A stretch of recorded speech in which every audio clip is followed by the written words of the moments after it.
नमस्कार, आप देख रहे हैं यूपी टीवी 7।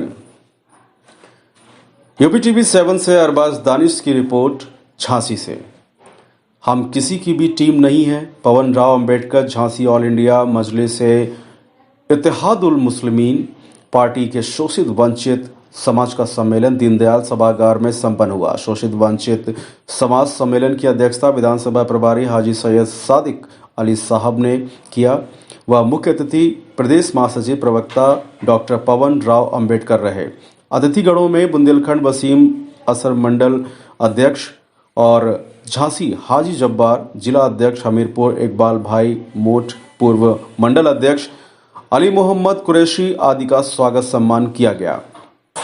शोषित वंचित समाज सम्मेलन को संबोधित करते हुए पवन राव अंबेडकर ने कहा कि शोषित वंचित समाज को अब हिस्सा लेने की जरूरत है। ऑल इंडिया मजलिस इत्तेहादुल मुस्लिमीन आपके हक हुकुम के लिए लड़ रही है, जिसकी जितनी हिस्सेदारी उसकी उतनी भागीदारी। हम अपना हिस्सा लेकर रहेंगे। दबे कुचले अल्पसंख्यक दलित मुसलमानों पर हुए अत्याचार, जाति हिंसा के नाम पर बेकसूर लोगों की हत्याएं की जा रही हैं। जात के नाम पर लोगों को मारा जा रहा है, कभी जानवर के नाम पर हिंसा की जा रही है और मैं अपने समाज को जगाने आया हूं, ऐसा उन्होंने कहा। अब वक्त आ गया है कि एकजुट होकर बाबा भीमराव अंबेडकर के बताए हुए रास्ते पर चलना है और संविधान की रक्षा करते हुए उनके मिशन को आगे बढ़ाना है। पिछली बार उत्तर प्रदेश में रही सरकार ने दलितों पिछड़ों को काफ़ी चला है, यानी पिछड़ों का वर्ग जो है चला है। बहन मायावती ने काशीराम जी का मिशन को पीछे छोड़ दिया है। वह दलितों की नेता न होते हुए एक जाति विशेष की नेता हो गई हैं। हम चाहते हैं कि ऑल इंडिया मजलिस इत्तेहादुल मुस्लिमीन पार्टी पूरे उत्तर प्रदेश में अपने दम पर परचम लहराएगी और बुंदेलखंड झांसी में हाजी सादिक अली साहब भावी विधायक होंगे। बुंदेलखंड प्रभारी आतिफ मुबीन ने कहा कि ओवैसी साहब की बढ़ती लोकप्रियता से विपक्षी दल घबरा रहे हैं और 1-2-3% वाले दलों से गठबंधन कर रहे हैं। हम 20% वाले केवल इस्तेमाल के लिए बने हैं। अब ऑल इंडिया मजलिस इत्तेहादुल मुस्लिमीन 20% की हिस्सेदारी लेकर आएगी। उत्तर प्रदेश में अपने दम पर चुनाव लड़ेगी। बुंदेलखंड में लोग भुखमरी के कारण पलायन को मजबूर हैं। दलित पिछड़ा वर्ग और भुखमरी के कारण आत्महत्या कर रहा है। चुनाव प्रभारी विधानसभा अलाउद्दीन कुरैशी, यूथ जिला अध्यक्ष सादिक खान, जिला प्रवक्ता बॉबी सिद्दीकी, महानगर अध्यक्ष आजाद खान, यूथ विधानसभा अध्यक्ष सलमान खान, यूथ महानगर अध्यक्ष रईस अहमद खान, जिला उपाध्यक्ष फुरकान खान, सोनू खान, महासचिव राशिद पठान, मीडिया प्रभारी कामरान सिद्दीकी, फारूक खान आदि ने अपने विचार रखे। जगह जगह कार्यकर्ताओं ने वाहन रैली निकालकर प्रदेश महासचिव डॉक्टर पवन राव अंबेडकर स्वागत व उनका सम्मान किया। बाबा साहेब भीमराव अंबेडकर की प्रतिमा पर माल्यार्पण किया गया और इस दौरान महमूद भाई, रिंकू अंसारी, शान अली, सोहेल अली, बिट्टू भाई, बाबर खान, शाहरुख खान, नदीम रजा, नगर प्रभारी अकरम खान, समीर खान, शाहरुख खान, सरवर आलम खान, मुस्तफ़ा मंसूरी, हमीद मंसूरी, इकबाल मंसूरी, रवि सिंह, पंकज कुमार, पराशर, सलमान कुरैशी आदि लोग इस सम्मेलन में मौजूद रहे और सम्मेलन का सफल संचालक जैनुलाब्दीन ने किया। वह आभार सभी का जिला अध्यक्ष सैयद अतर अली ने किया। फिलहाल आप सुरक्षित रहिए और जुड़े रहिए यूपी टीवी 7 से, सच की तह तक। 2014 से इस देश में जो परिस्थितियां बनी हैं, इस देश में लोकतंत्र के नाम पर धर्म और जाति के आधार पर जो अत्याचार हुए हैं और ख़ास तौर से मुसलमानों को टारगेट किया गया है, इसी वजह से आदरणीय ओवैसी साहब उत्तर प्रदेश में आए हुए हैं। हमारा उद्देश्य इस देश के भारतीय संविधान को बचाने का है, लोकतंत्र को बचाने का है और भारतीय संविधान में जो प्रदत्त प्रावधान है उसके आधार पर इस देश के हर एक नागरिक को जो अधिकार मिलने चाहिए उसकी हम बात करते हैं। उसको लेकर के हम अपनी संघर्ष को जारी किए हुए हैं। यही उद्देश्य हमारा ये है और हम ये भी कहना चाह रहे हैं कि पिछले 4.5 साल से ज़्यादा का समय उत्तर प्रदेश में भारतीय जनता पार्टी की सरकार को हो गया है।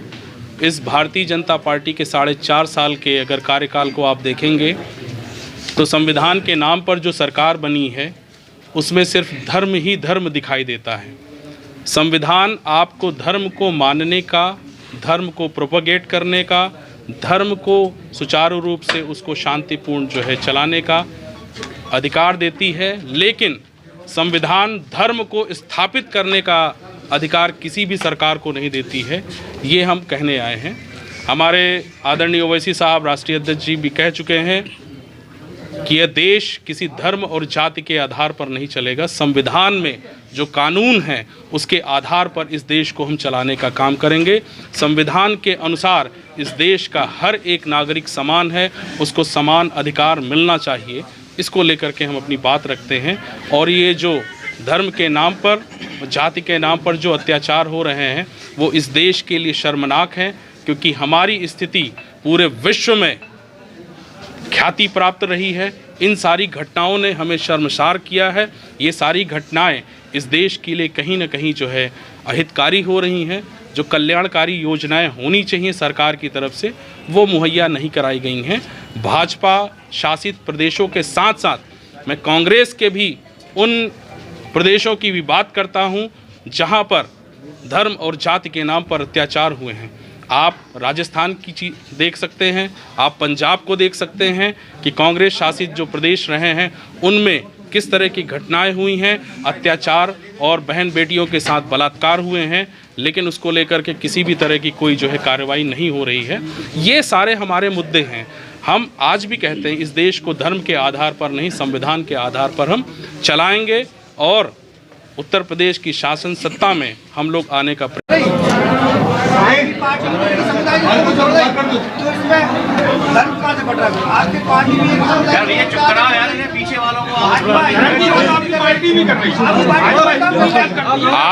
आप देखिए, आप एक पहलू को देखते हैं। जब कोई गरीब और मजलूम व्यक्ति अपने हक और अधिकार की बात करता है तो आप उसको जो है एक समुदाय से जोड़ते हैं।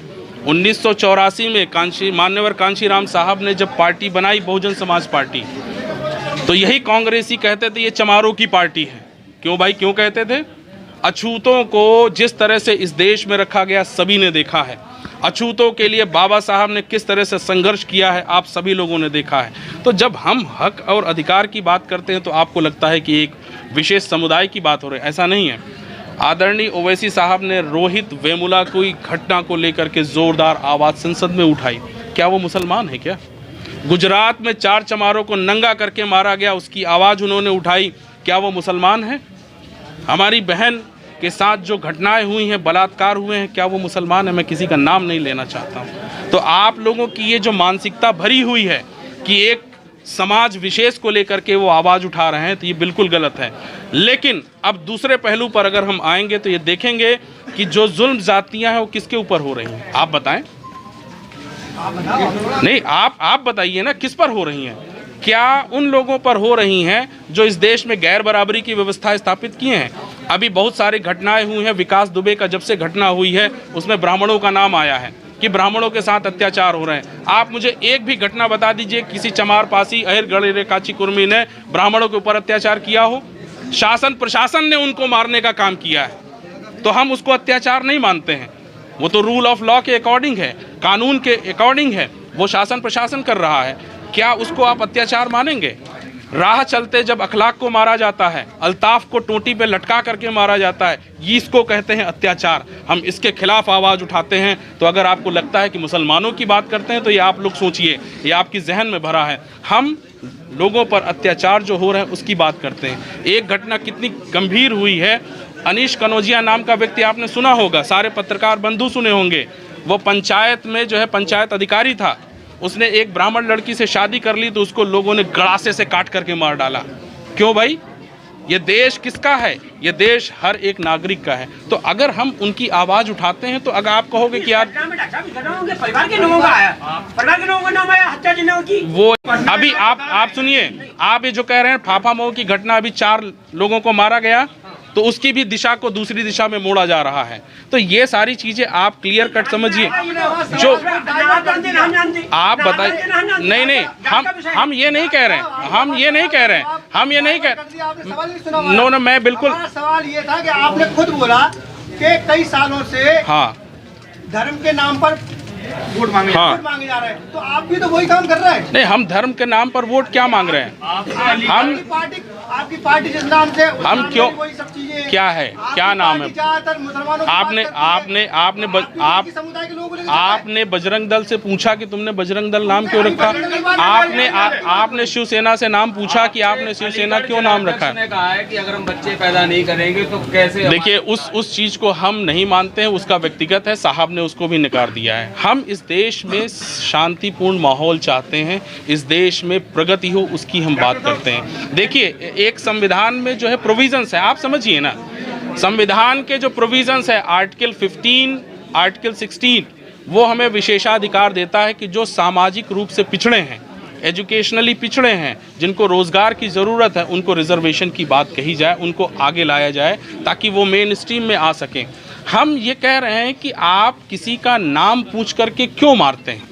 राह चलते अगर आप किसी को पकड़ेंगे और पूछेंगे कि तुम्हारा नाम अल्ताफ़ है कि आतिफ़ है कि समीर है कि क्या है, ये सारी चीज़ें शर्मसार करती, तो हम इसकी आवाज़ उठाते हैं। हम ये कह रहे हैं ये देश सभी का है।